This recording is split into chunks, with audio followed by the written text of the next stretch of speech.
2009 সালের ডিসেম্বর মাসে মুক্তি পেয়েছিল রাজকুমার হিরানি পরিচালিত ব্লকবাস্টার ছবি 3 ইডিয়টস। মাঝখানে বছর 15 পেরোলেও র্যাঞ্চো, রাজু আর ফারহানের দোস্তি ভোলেনি সিনে দর্শকরা। এবার ফের তাদের বন্ধুত্বের সমীকরণ ফিরে দেখার পালা। কারণ খুব শিগগিরই এই ছবির সিকুয়েল নিয়ে আসতে চলেছেন পরিচালক রাজকুমার হিরানি। বলিউড মাধ্যম সূত্রে খবর, কাস্টিং এর কোনো হেরফের হচ্ছে না। প্রথম সিনেমার মতোই সিকুয়েলেও জুটি বাঁধছেন আমির খান আর করিনা কাপুর।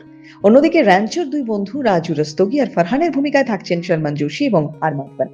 চিত্রনাট্যের কাজ একেবারে চূড়ান্ত পর্যায়ে। প্রযোজনা সংস্থা ঘনিষ্ঠ সূত্র মারফত খবর, 26 সালের মাঝামাঝি 3 ইডিয়টস এর সিকুয়েলের শুটিং শুরু হবে।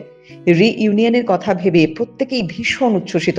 টিমের সকলেই মনে করছেন পুরনো ম্যাজিক ফিরতে চলেছে। আর এই শুটিং যে আগের বারের মতোই মজার হবে এই বিষয়ে নিশ্চিত তারা।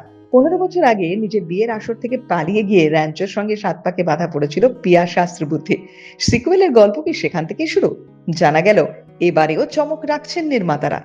খবর, সিকুয়েলে নতুন অ্যাডভেঞ্চারের মুখোমুখি হবে র্যাঞ্চো, রাজু আর ফারহান। তার সঙ্গে হিরানির স্পেশাল কৌতুক রহস্য থাকছে ছবিতে।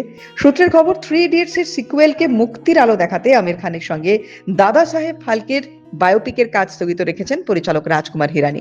অনেক আগেই নাকি সিকুয়েলের প্ল্যান ছকে ফেলেছিলেন তিনি, তবে অপেক্ষায় ছিলেন সঠিক সময়। এবার জানা গেল 2026 সালেই দলবলে মাঠে নামতে চলেছেন আমির, করিনা, শর্মন, মাধবনরা।